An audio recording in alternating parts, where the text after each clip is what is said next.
Salut à tous, encore une vidéo que j'avais annoncée il y a déjà quelques temps. Donc on va parler aujourd'hui du nettoyage des armes à feu. Je vais séparer la vidéo en fait en deux parties. Je vais d'abord faire une partie strictement réservée aux produits qu'on va utiliser, enfin un échantillon de produits. Et la deuxième partie de la vidéo, ce sera plus sur les outils, toutes les techniques et quelques petites astuces grappillées par-ci par-là pour pouvoir nettoyer. Donc en fait, pourquoi? Parce que je vois souvent en fait qu'il y a des tireurs qui sont un peu en galère pour trouver leurs méthodes en fait pour nettoyer leurs armes, qui savent pas trop comment faire, qui ont des infos à droite à gauche et du coup ils sont complètement perdus. En fait, trop d'informations, peut-être que des fois ça tue un peu l'information.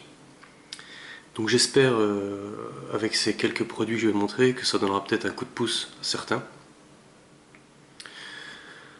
Voilà, donc on va dire que j'ai sélectionné, donc j'ai pas tout, hein, je peux pas tout présenter, mais là il y a des trucs que j'ai, tout ce qui est ici, je l'ai essayé personnellement. Et on va dire qu'il y a une partie de produit qui est soit comme le VD40 qui est un peu général, sinon c'est des produits dédiés quand même aux armes à feu, comme les marques Brunox, CLP, Armistol, et d'autres produits que vous voyez donc ici à gauche, qui sont plus des produits on va dire détournés, que vous trouvez à des bas prix dans le commerce et qui vous donnent entière satisfaction en fait au niveau du nettoyage. Ce qui peut être intéressant pour certains par rapport au budget on va dire, même si le budget nettoyage des armes à feu c'est pas vraiment un budget qui est très conséquent. Mais ça peut être un petit plus, sachant que certains produits qu'on trouve dans le commerce et qui coûtent pas cher du tout font exactement le même travail et ont le même résultat que certains produits qu'on va trouver 2-3 fois le prix quand on va l'acheter chez une armurerie, parce que c'est un produit pour les armes à feu. Alors, mon point de vue sur la question, c'est que par rapport à ce que vous pouvez décider en termes de produits, quand vous allez sélectionner ce qu'il vous faut, en fait, à mon avis, à mon humble avis, le point principal, c'est votre configuration générale, c'est-à-dire concrètement le mode de vie dans lequel vous vous trouvez. Je vais essayer à chaque fois d'illustrer avec des exemples très concrets pour que tout le monde comprenne. Quelqu'un qui est étudiant et qui vit dans un studio de 20 mètres carrés, et il n'aura pas la même configuration que quelqu'un qui est dans un appartement de moyenne capacité par exemple, ou qui est dans une maison, alors avec peut-être une pièce qui est dédiée donc à sa passion, donc une pièce qui est dédiée au bricolage, au nettoyage, etc., un garage ou un établi. La personne qui est dans le troisième cas de figure, il est un petit peu tranquille, il est un petit peu autonome, il fait un peu ce qu'il veut. Il n'a pas vraiment de barrière proprement dit pour le nettoyage. Alors que la première et la deuxième personne, ils n'ont pas les mêmes choses à respecter. Alors par exemple, je vais prendre mon cas, moi par exemple j'ai une vie de famille à respecter. Ce qui fait que dans mes choix de produits, je ne peux pas prendre n'importe quoi. Pourquoi? Parce que le tir c'est ma passion, ça me concerne, et je ne vais pas infliger à ma famille, d'accord, à des enfants, à ma femme, etc., à devoir évoluer dans un milieu clos, dans la maison, les pièces, où ça sent les produits. Donc moi, je me suis orienté vers des produits en fait que je vais détailler et qui ne sentent pas, ou peu, très peu. Ce qui fait que je peux nettoyer mes armes dans le salon, dans une pièce de la maison qui est accessible, mais ça ne va pas déranger mes animaux, mon fils, ma femme, etc. Ça c'est mon cas de figure. Quelqu'un qui par exemple dit bah voilà moi je fais ça au garage, je descends au garage, là je peux utiliser ce que je veux, des produits qui sentent plus fort, il peut ouvrir les fenêtres, il peut aérer, enfin etc. etc. Donc déjà, il faut déjà voir comment vous situez par rapport à l'espace que ça vous prend, le temps que ça vous prend, etc. Parce qu'en fonction de ça, ça va définir ce que vous pouvez, entre parenthèses, ce que vous pouvez ou ce que vous voulez acheter pour pouvoir donc nettoyer vos armes tranquillement. Concernant les produits, donc je vais par exemple parler d'un produit qui est dédié. Donc j'en ai essayé plein de marques. Je pourrais vous parler d'énormément de marques. Donc je vais vous parler de celles qui sont présentes et puis de quelques-unes que j'ai en tête. Par exemple celle-ci, le Brunox. Donc ça, c'est un produit, donc toujours pareil, hein, je fais pas spécialement de pub, j'y gagne rien du tout, voilà, c'est pour vraiment donner une idée, pour expliquer aux gens, et puis pour voilà, qu'ils aient un petit coup de pouce au niveau de la vie. Le Brunox, c'est un produit dédié pour les armes à feu, et ça marche très très bien. Donc ce produit, en bref, j'ai pas grand chose à lui reprocher. Cette bonbonne là, donc elle fait 300 millilitres. Je l'ai acheté en été 2014 et je l'ai toujours. Donc si vous l'utilisez avec parcimonie, ça marche très très bien, vous le gardez très longtemps et c'est sur un budget on va dire de, si je ne me trompe pas, 8-9 € la bonbonne. Donc ça c'est un aérosol. D'accord, je vais essayer de bien mettre devant la caméra. Voilà, c'est un aérosol classique. Voilà. Donc il a des avantages que je trouvais sympas si j'arrive à relire. Voilà. Neutralise les transpirations acides, élimine l'humidité, décompose et élimine les résidus de poudre, plomb, tombac, cuivre et nickel. Voilà. Le gros avantage c'est quand on manipule les armes à feu, même si on n'a pas une transpiration qui est accrue, on laisse des traces de doigts. Et avec ça, donc celui-ci, peut-être plus que les autres, j'en sais rien, il neutralise bien en fait les résidus, enfin les traces de doigts. Sinon il fonctionne comme toutes les marques pour armes à feu, donc il neutralise bien tout ce qui est résidus de tir, poudre, etc. Donc ce produit il est nickel. Il a une particularité que j'aime bien, c'est qu'il est volatile, c'est-à-dire qu'une fois que vous avez nettoyé, il va se dissiper au bout de quelques jours, quelques semaines. Il ne va pas laisser de l'huile partout, ça ne va pas être transpirant d'huile partout dans vos mécanismes. Donc ça c'est pas mal. Ça, voilà, ça permet de se dire voilà j'ai nettoyé l'arme et ça va pas baigner quoi. Donc ce produit il est très très bien. Les produits Armistol. Alors celui-ci c'est de l'huile que vous trouvez à 4-5 €, tout le monde le connaît, vous pouvez l'acheter chez Decathlon très facilement. Ce produit est très bien, j'utilise donc ça c'est une huile, ça c'est un spray de nettoyant, on peut tout faire avec en fait le premier, le Brunox. Celui-ci c'est plus vraiment pour huiler quoi. On peut nettoyer, je pense c'est marqué dessus, mais bon. C'est une très bonne huile, elle marche très très bien, j'utilise toujours, elle marche très bien en tant qu'anticorrosif. Son défaut, elle coule beaucoup. Donc quand vous allez mettre de l'huile dans votre arme à feu, vous allez la ranger dans votre coffre, vous revenez, parce que comme tous les tireurs, vous avez une collection, donc vous allez faire un espèce de roulement avec vos armes à feu. Si vous revenez sur l'arme sur laquelle vous avez mis cette huile, d'ici 1 à 2 semaines, ça aura coulé vers le bas de l'arme. Par exemple, je prends l'exemple de... Je l'utilisais beaucoup pour tout ce qui était munitions de surplus, donc Mosin-Nagant et AK-47. Et quand je ressortais l'AK du coffre, toute l'huile elle avait coulé vers le cul de la carcasse en fait. Et des fois elle sortait par le pas de vis, alors à petite échelle, mais l'huile elle est pas statique. Sinon elle fonctionne très très bien, donc je ne vais pas passer plus de temps dessus. J'ai essayé dans la même trempe l'huile aérosol Armistol, qui est très très bien aussi, elle fait très très bien le travail. Je ne l'ai pas retenue sur du long terme parce que justement elle sent très très fort. Elle sent vraiment les produits de solvant et quand vous nettoyez en intérieur et que vous ne pouvez pas infliger à tout le monde une odeur, même à vous une odeur comme ça, je ne l'ai pas gardé. Parce qu'il faut vraiment, l'Armistol, il faut l'utiliser en spray si vous avez un garage ou une pièce ou quelque part où vous êtes tranquille pour pouvoir nettoyer vos armes. Voilà, ça c'est ce que je pense personnellement. Sinon il y a cette autre huile, alors celle-ci je la trouve vraiment vraiment très très bien. Donc c'est américain, CLP. Et c'est une huile tout en un. Donc vous pouvez déposer quelques gouttes sur une brosse à dents ou n'importe quoi, nettoyer avec, sécher un petit peu et redéposer quelques gouttes sur un autre support pour pouvoir huiler votre arme. Elle est vraiment tout en un, donc elle sert à tout. C'est vraiment marqué dessus, nettoie, lubrifie et protège. Ça a été adopté par l'armée américaine, donc voilà, plage de température moins 50 à 240 degrés Celsius. Voilà, c'est vraiment super bien. Ça passe, si votre arme elle est dans l'eau, bon, les tireurs sportifs ça les concerne pas, mais les militaires ça marche très bien, ça s'évapore pas, donc ça reste dessus. Et ce qui est vraiment bien par rapport à, par exemple, l'huile Armistol, c'est que celle-ci elle ne va pas couler. Et ça c'est vraiment pour moi un gros plus.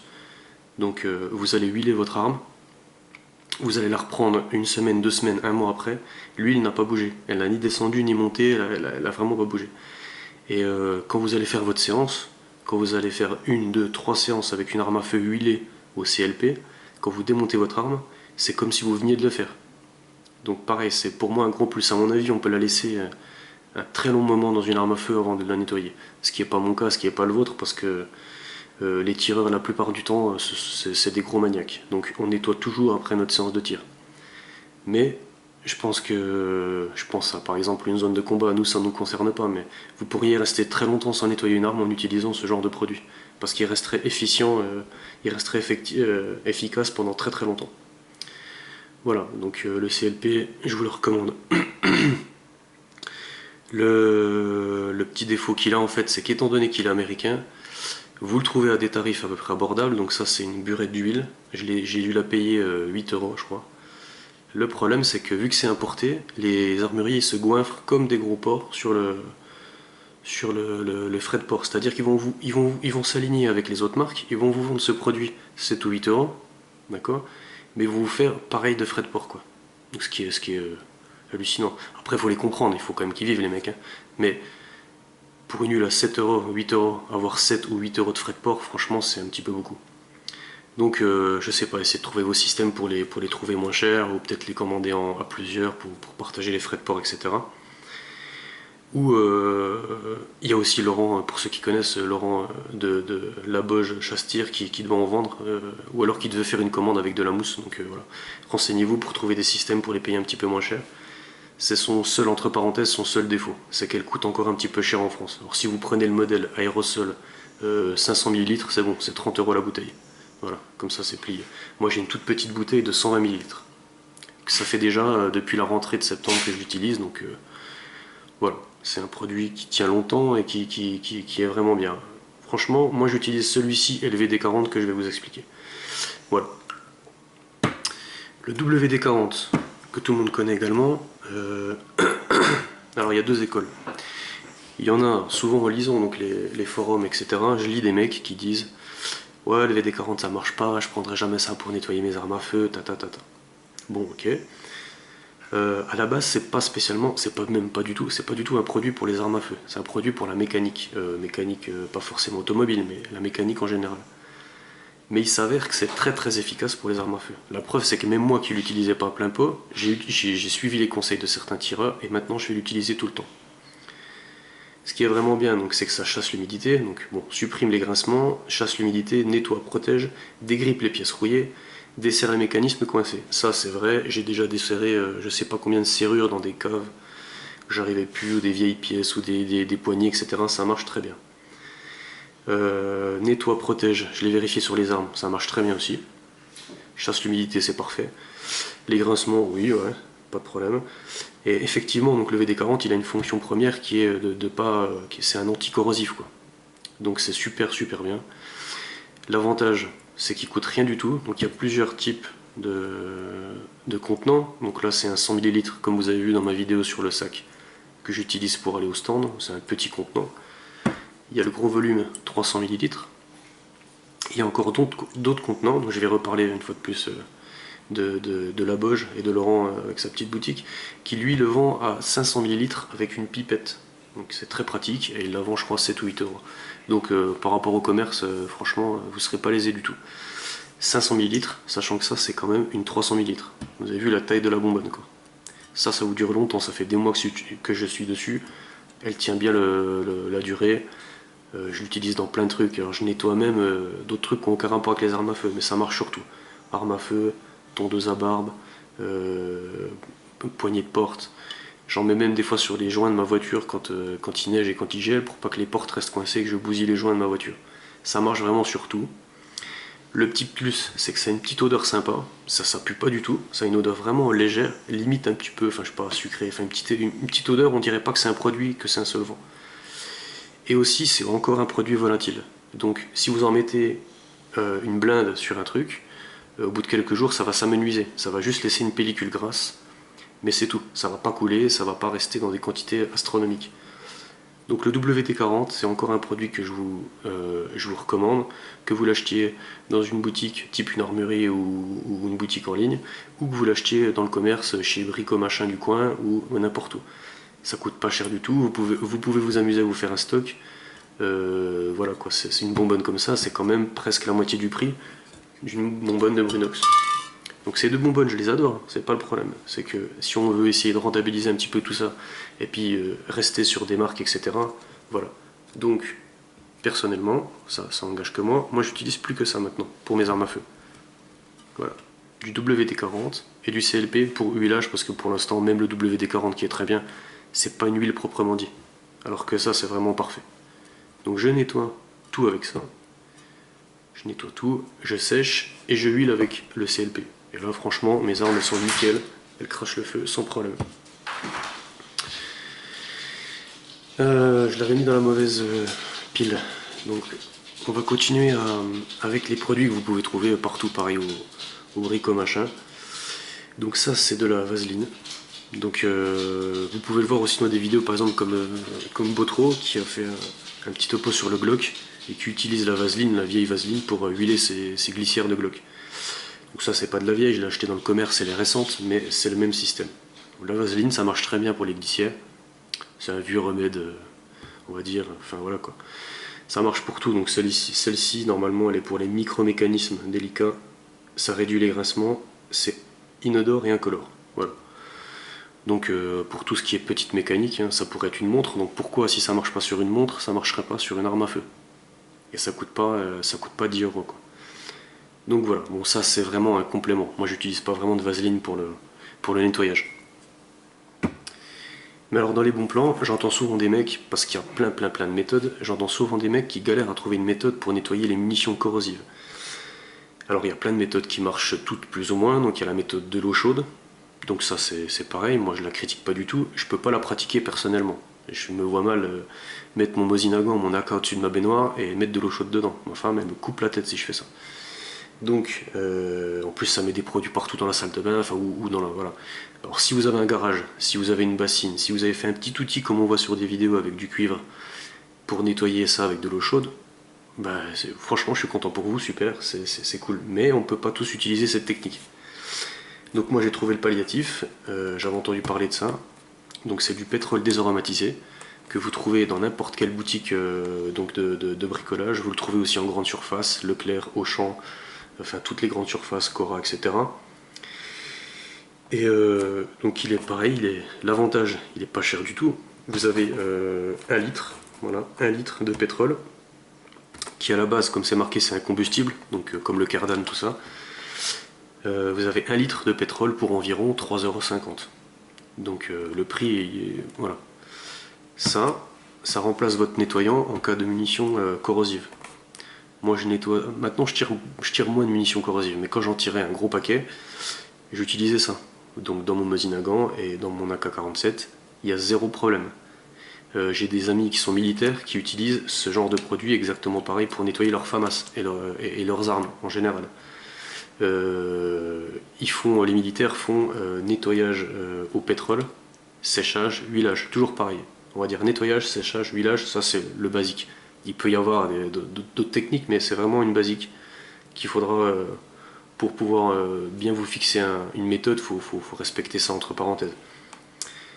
Donc il y a plein de gens qui utilisent le pétrole, donc c'est une très bonne technique, et c'est une technique on va dire qui est moins compliquée. Moi je vais nettoyer ça sur une table ou dans un endroit qui n'est pas un garage, je vais mettre un petit peu de pétrole sur mes outils, je vais nettoyer mon arme à feu, ça va pas couler partout, je vais pas en mettre partout, je la sèche un petit peu, j'ai l'huile, et là il n'y a plus de problème. Et ça crache vraiment du feu, hein. Je vous dis que quand je reprends les armes nettoyées avec ça, ça pète, il n'y a pas de problème. J'ai pas de résidus, j'ai pas de corrosion, j'ai rien. Alors, par exemple, il y a plusieurs marques. Moi personnellement je vous conseille la mieux que ça, parce que la Onyx, désolé pour la marque, je la trouve merdique. Je sais pas pourquoi. Alors déjà, elles ont pas la même couleur. Celui-ci, la mieux que ça, elle a une espèce de couleur jaune pâteuse. Celui-ci, le Onyx, il est transparent. Et alors, je trouvais que celui-ci, il avait tendance à sécher beaucoup trop. En fait, vous nettoyez avec, et quand vous avez fini, les pièces métalliques, elles sont sèches, voire ultra sèches. Je sais pas comment expliquer clairement. J'étais pas super satisfait. Voilà, c'est celle-ci en fait qui est pratique. Je l'utilise beaucoup pour le Glock, pour faire mon nettoyage des 500 coups, comme vous avez pu voir si vous êtes sur la page sur Facebook. Je trempe mes pièces de Glock et mes autres pièces de toutes les autres armes à feu. Quand je fais un nettoyage annuel ou biannuel, je trempe mes pièces métalliques dans le pétrole. Le nettoyage s'arrête là. Vous prenez la pièce, vous la trempez dans une bassine avec un fond de 2 cm de pétrole, vous ressortez votre pièce un quart d'heure après, elle est nickel. Vous n'avez plus qu'à la sécher un petit peu pour pas que ça coule, huiler et c'est parti. Le pétrole il fait tout, il va tout désemplomber, tout enlever les résidus, il va attaquer toutes les petites merdes jusqu'au métal, et arrivé au métal il va laisser une petite couche un peu grasse de protection. C'est parfait. Voilà. Et en plus vous pouvez allumer votre barbecue avec. Voilà. Non mais sérieusement, franchement, c'est un très très bon produit et ça vous évite de vous casser la tête à trouver une méthode, à suspendre votre arme avec un truc, mettre 15 ans à trouver les bons embouts pour faire un outil, etc. Voilà, c'est mon point de vue. Et si vous avez acheté ce produit, achetez du mieux que ça. Bah oui, il s'appelle mieux que ça, mais il est mieux que Onyx. Je sais pas pourquoi, mais perso, je le trouve mieux. Et sous la main, j'avais encore ça, donc c'était un nettoyant frein. Et c'est pareil, le nettoyant frein, alors je sais pas pourquoi, ça marche bien pour les munitions corrosives et on va dire les armes qui sont très très sales. Tous les produits, donc c'est pareil, la marque là, qui est imprononçable, Wurth, il n'y a pas de marque de prédilection, mais ça c'est prévu pour nettoyer tous les résidus et les gravats, etc. que vous pouvez trouver sur les freins, les plaquettes de frein. Donc voilà, je veux dire, faut pas sortir de Saint-Cyr pour se rendre compte que sur une arme c'est impeccable. Ça va tout dégraisser sur une pièce métallique que vous utilisez en automobile et il va traverser des conditions pas possibles. Donc sur une arme à feu, ça marche nickel. Et c'est pareil, ça peut vous faire une petite économie si vous voulez dire voilà, j'ai pas envie de mettre 15 € dans un produit dédié, donc j'en mets 7, 8, 9 dans un autre produit qui fera aussi bien l'affaire. Donc je l'ai testé aussi, ça marche super bien. Donc toujours selon le même procédé, nettoyage avec ce produit, séchage et huilage. Et voilà, et après c'est parfait. Donc j'ai fait le tour en fait des produits que j'avais à vous montrer. Pour conclure simplement, donc je vous dirais de chercher une méthode. Pour trouver votre méthode, il faut juste regarder un peu comment vous vivez tout simplement, l'espace que vous pouvez dédier à ça. Donc le top du top, c'est d'avoir de l'espace, d'avoir une pièce, d'avoir un petit établi. Ça c'est vraiment une chance quand on peut vivre sa passion tranquillement sans déranger personne déjà, et en plus en ayant vraiment une autonomie, etc. Si vous avez d'autres contraintes, parce que pour le coup c'est quand même des contraintes à respecter, donc une vie de famille, un logement plus petit, si vous êtes en zone urbaine, etc. Voilà, il faut que tout le monde s'y retrouve. Je vous conseillerais d'utiliser des produits vraiment qui n'ont pas d'odeur, comme ceux-là. Le Brunox, ils sont pas très très forts, mais le VD40 est quand même mieux. Le WD-40 c'est quand même mieux que ça. Le CLP, il sent presque rien. Il a une petite odeur un peu à la Oops 9 là. Donc voilà. L'huile elle ne sent rien, mais bon, pour nettoyer c'est pas ça, il faut plus un solvant. Et le solvant Armistol par contre je vous le déconseille. Si vous êtes dans le cas de figure où voilà, faut pas que vous faut pas que ça sente fort chez vous. Pareil, j'ai testé Beretta et puis une autre marque comme par hasard je me rappelle plus, qui sont très très bien mais qui sentent fort aussi. Et ça reste longtemps, etc. Puis quand vous en avez sur les chiffons, vous les mettez au lavage dans la machine à laver, ils ressortent, ils puent pareil que quand vous les avez mis. Donc voilà, pour toutes ces raisons, moi je vous conseille ça, qui se nettoie très bien, qui sont pas forts du tout, sinon pas du tout, et qui marche parfaitement bien pour les armes à feu. Voilà, j'ai fait le tour. Prochaine vidéo, donc la deuxième partie, je vais vous détailler ce que j'utilise comme outil pour nettoyer les armes à feu. Quelques techniques spécifiques, par exemple j'ai des petites astuces pour nettoyer un tube de gaz d'AK, etc. Les outils qu'on utilise. Pour que vous puissiez vous faire un espèce de kit ou une mallette, un ensemble où c'est que vous avez réuni tous les éléments dont vous avez besoin. Donc c'est pareil, c'est un truc que je me suis fait au fur et à mesure du temps, au fur et à mesure de l'expérience, etc. Donc voilà, une partie produit, la prochaine, donc on se retrouvera pour la partie outils. Allez, bonne fin de week-end tout le monde.